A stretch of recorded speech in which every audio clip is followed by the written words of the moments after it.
बड़ अजब ए दुनिया आ बड़ अजब ए मनीषर प्रकृति। भगवान ए दुनिया रे जहाँ भी बनई आपण गोटे पशु देखु पशुटा मरीगला ता चमड़ा आदि की से सब जो जिनस छाड़ देकी जाए बहुत काम लगे। पक्षीटे मरीगला ता परटा भी बोध हुए बहुत किसी काम लगे।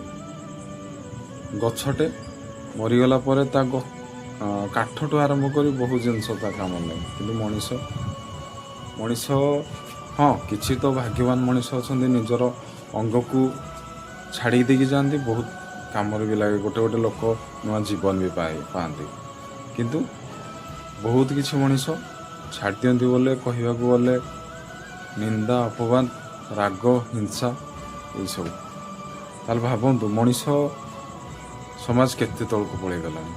पशु पक्षी भी आम माने हीन।